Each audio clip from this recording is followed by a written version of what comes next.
Hello everyone, आज हम DElEd का previous year question paper solve करेंगे। इसमें हम सॉल्व करेंगे चाइल्ड पेडागोजी के कुछ क्वेश्चंस को। चाइल्ड पेडागोजी के 50 क्वेश्चंस आते हैं डीएलएड में। तो पहला क्वेश्चन देख लेते हैं। प्राइमरी स्तर पर छात्रों को मातृभाषा में पढ़ाना बेहतर होता है क्योंकि इससे, तो देखिए जो प्राइमरी स्टूडेंट्स होते हैं उनको अपनी मदर टंग में क्यों पढ़ाना चाहिए, क्योंकि इससे क्या होगा, बच्चों की पढ़ाई स्वाभाविक वातावरण में होती है। तो ये आंसर ठीक लग रहा है, बट कभी भी और ऑप्शंस भी देख लेने चाहिए, क्योंकि हमें आंसर दो तीन ऑप्शन बिल्कुल सही दिए रहते हैं, बस उसमें से हमें अप्रोप्रिएट आंसर बताना होता है। आगे चलकर नौकरी मिलने की संभावना बढ़ जाती है, तो ये तो बिल्कुल ही गलत है। नौकरी से कोई मदर टंग का कोई रिलेशन नहीं है। बच्चों की बुद्धि का तेजी से विकास हो सकता है, ये भी गलत है। बच्चों में आत्मविश्वास बढ़ता है, देखिए ये भी ठीक है, उससे बच्चों में आत्मविश्वास बढ़ेगा, बट इसका मोस्ट अप्रोप्रिएट होगा कि उससे पढ़ाई स्वाभाविक वातावरण में होगी। तो हमारा आंसर हो जाएगा ए। अगला क्वेश्चन देख लेते हैं। बालक के सामाजिक विकास में सबसे महत्वपूर्ण कारक कौन सा होता है? तो पहला ऑप्शन है जाति भेद। देखिए भेदभाव तो बिल्कुल भी नहीं करना है, उससे उसके सामाजिक उससे विकास नहीं होगा, उससे उसकी हानि जो हो जाएगी। दूसरा आनुवांशिकता, ये भी नहीं होगा। तो थर्ड वातावरण, सबसे महत्वपूर्ण पूछा है। आनुवांशिकता एक हद तक हो सकता है, बट सबसे महत्वपूर्ण होगा वातावरण। तो आंसर हो जाएगा सी। अगला क्वेश्चन देखिए। संकोची और शर्मीले छात्रों को कक्षा के शिक्षण कार्य में भाग लेने की प्रेरणा देने का उपाय यह है कि उनको गृह कार्य से मुक्त रखा जाए। तो देखिए गृह कार्य देंगे तो सबको देंगे, ये नहीं कि जो संकोची और शर्मीले होंगे उनको ना दे, तो ये तो गलत हो गया। दूसरा है उनको कक्षा में अपनी रुचि के विषय पर कुछ बताने को प्रोत्साहित किया जाए। ठीक लग रहा है, क्योंकि अगर हम बोलेंगे कि अपनी रुचि का कुछ बताओ तो वो डरेंगे नहीं, वो जरूर बताएंगे। अगला भी चेक कर लेते हैं। यदि वे किसी प्रश्न का उत्तर ना दे सके तो उन्हें शर्मिंदा किया जाए। देखिए तो बिल्कुल ही गलत है, कोई नेगेटिव चीज क्लास में नहीं होनी चाहिए। उनको विशेष स्नेह दिया जाए। तो देखिए विशेष स्नेह नहीं देना चाहिए, क्योंकि सारे बच्चों को हमें एक जैसा ही बर्ताव करना चाहिए। तो इसका ऑप्शन बी बिल्कुल ठीक हो जाएगा कि उनको कक्षा में अपनी रुचि के विषय पर कुछ बताने को प्रोत्साहित किया जाए। इससे वो डरेंगे नहीं, क्योंकि जो उन्हें आएगा वो तो वो निडर होकर बता सकेंगे, इससे उनका कॉन्फिडेंस बढ़ेगा। अगला क्वेश्चन देख लेते हैं। छोटे बच्चे बहुत क्रियाशील होते हैं, अध्यापक उनके लिए क्या करेंगे?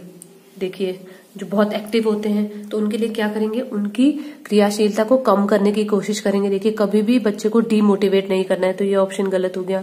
उनकी क्रियाशीलता का अध्ययन करेंगे, ठीक है, उनको समझेंगे थोड़ा बहुत, ठीक है, बट और ऑप्शन भी देख लेते हैं।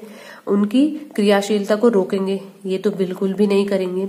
उनकी क्रियाशीलता की सहायता से उन्हें कुछ उपयोगी शिक्षा देंगे। देखिए अब दो ऑप्शन हमें बिल्कुल ठीक लग रहे हैं, बी एंड डी, बट इनमें से मोस्ट अप्रोप्रिएट क्या है कि उनकी क्रियाशीलता की सहायता से, मतलब जिस चीज में वो एक्टिव हैं हम पहले उनको जानेंगे, उसके बाद उन्हें कुछ उपयोगी शिक्षा देंगे। तो ऑप्शन डी इसका बिल्कुल ठीक हो जाएगा।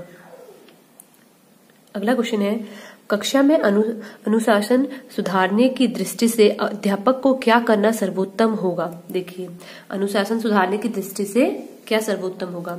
अध्यापक छात्रों को पढ़ाई जाने वाली विषय वस्तु, पढ़ाने की विधि और छात्रों के प्रति अपने दृष्टिकोण का मूल्यांकन करे। मतलब अध्यापक ने क्या पढ़ाया है, क्या पढ़ाना है, उसके विषय वस्तु, उस विधि क्या होगी उसकी, और छात्र उसको किस तरह सीख रहे हैं, इसका मूल्यांकन करना।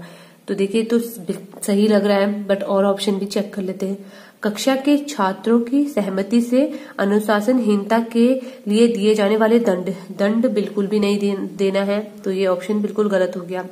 थर्ड है इस समस्या पर विचार करते हुए अभिभावकों को बुलाकर बात करें। देखिए अनुशासन के लिए कभी भी अभिभावक को नहीं बुलाया जाएगा, पहले तो स्कूल स्तर पर ही उसका निवारण किया जाएगा, तो ये गलत हो गया। अनुशासनहीन छात्रों के नाम प्रधानाध्यापक के पास भेज दें, ये भी बिल्कुल गलत है। तो हमारा ऑप्शन ए बिल्कुल सही आंसर है कि अध्यापक को जो पढ़ाना है उसकी विषय वस्तु, उसकी विधि और छात्र उसको किस तरह ग्रहण कर रहे हैं, इसका मूल्यांकन कर सके। अगला क्वेश्चन है। जो छात्र रटते हैं उनमें बुद्धि का विकास नहीं हो पाता। देखिए ये तो बिल्कुल गलत है, क्योंकि रटने से कुछ ना कुछ तो बच्चे सीखते ही हैं, ऐसा नहीं है कि उन्हें कुछ नहीं सीख रहे हैं। इस बात का विवेक नहीं होता है कि क्या जरूरी है क्या गैर जरूरी है, ये भी गलत है। उनमें मौलिक चिंतन की शक्ति पैदा नहीं होती है। देखिए ये बिल्कुल ठीक है, क्योंकि जब बच्चा समझता है, उसको अच्छे से समझ में आता है, तो उसमें मौलिक चिंतन का विकास होता है। तो ये ऑप्शन ठीक है। फोर्थ है, उनके लिए परीक्षा पास करना कठिन हो पाता है। ये तो बिल्कुल ही गलत है। ऐसा नहीं है कि रटने से बच्चा पास नहीं हो पाएगा। तो ऑप्शन सी इसका बिल्कुल ठीक आंसर है। अगला क्वेश्चन है, कठिन शब्दों का अर्थ समझने का व्यावहारिक ढंग है। कठिन शब्दों को बच्चा कैसे समझ पाएगा? तो देखिए, उनका पर्यायवाची शब्द बताना, ये ठीक लग रहा है। उनका विलोम शब्द बताना, देखिए ये गलत है, क्योंकि जब बच्चे को उस शब्द का अर्थ पता होगा तभी वो विलोम बता पाएगा, और हमें बताना है कि अर्थ कैसे समझेगा। तीसरा, उनको वाक्य में प्रयोग करना सिखाना। देखिए वाक्य में भी प्रयोग तभी करेगा जब उसे अर्थ पता होगा। उपयुक्त में से कोई भी नहीं। देखिए इसमें एक ठीक लग रहा है कि उनका पर्यायवाची शब्द बताना। देखिए जैसे किसी बच्चे को अग्नि शब्द दिया गया, तो जब उसे पता होगा कि इसका पर्यायवाची आग है, जो हम अपनी रोजमर्रा की जिंदगी में इसे आग बोला जाता है, तो वो अपने आप पता लगा लेगा कि इस शब्द का क्या अर्थ है। पर्यायवाची पता होगा तो इस शब्द का अर्थ भी उसे पता चल जाएगा। तो इसका आंसर हो जाएगा कि उनका पर्यायवाची शब्द बताना। अगला क्वेश्चन है, अध्यापक बनने के लिए टीचर्स ट्रेनिंग क्यों जरूरी है? तो देखिए, इस काम के लिए इस परीक्षा का पास करना जरूरी है? तो बिल्कुल भी नहीं। परीक्षा पास कर भी लेंगे तो टीचर कैसे पढ़ाएंगे बच्चों को अगर उन्हें कुछ नॉलेज नहीं होगी। इस ट्रेनिंग से अध्यापक को मान्यता मिलती है। सिर्फ अपनी मान्यता के लिए ये टीचर्स ट्रेनिंग नहीं दी जाती है। इस ट्रेनिंग से उसे कक्षा शिक्षण के मूल आवश्यक सिद्धांतों का ज्ञान हो जाता है। देखिए जब टीचर सीखेगा कि बच्चे की क्या आवश्यकता है, कैसे हमें टीचिंग एप्टीट्यूड का यूज करके बच्चे को पढ़ाना है, तो इसीलिए टीचर्स ट्रेनिंग दी जाती है। ये बिल्कुल सही है। इस ट्रेनिंग से अध्यापक की अभिरुचि का पता लगता है। देखिए हमें अध्यापक की अभिरुचि नहीं, हमें बालक की अभिरुचि का पता होना चाहिए। तो आंसर हो जाएगा इसका सी। अगला क्वेश्चन है, बच्चे के खाली समय में आप उन्हें खेलने देंगे, शांत बैठने के लिए कहेंगे, किताबें पढ़ाएंगे, उन्हें उनकी पसंद का कार्य करने देंगे। देखिए बच्चे का खाली टाइम है तो कोई बच्चा तो उसे खेलना चाहेगा उस टाइम पे, कोई बैठे रहना चाहेगा, कुछ नहीं भी करेगा, कोई बुक्स पढ़ना चाहेगा। तो इन सब का निचोड़ है उन्हें उनकी पसंद का कार्य करने देंगे। तो आंसर हो जाएगा डी। अगला क्वेश्चन है, नेतृत्व की भावना का विकास करने हेतु तो क्या करना है? बच्चे में नेतृत्व की भावना की कैसे लीडरशिप करनी है, इसके लिए क्या करेंगे? उदाहरण द्वारा स्पष्ट करेंगे, उस पर गोष्ठी कराएंगे, स्वयं विद्यालय में नेतृत्व संबंधी कार्य करेंगे, नेतृत्व पर भाषण कराएंगे। तो इसका सही आंसर है कि स्वयं विद्यालय में नेतृत्व संबंधी कार्य करेंगे, क्योंकि बच्चा बड़ों को देखकर ही सीखता है। अगला क्वेश्चन है, छात्रों के साथ व्यवहार करते समय उचित है?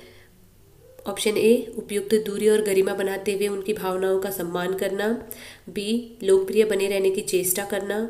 अनुशासन में कभी ढील न बरतना। उन्हें बराबर मानकर उनका आदर करना। तो इसका राइट आंसर है ऑप्शन ए, उपयुक्त दूरी और गरिमा बनाते हुए उनकी भावनाओं का सम्मान करना। तो आज हमने चाइल्ड पेडागोजी के कुछ क्वेश्चन सॉल्व करे। इसके बचे हुए क्वेश्चन हम अगले पार्ट में सॉल्व करेंगे।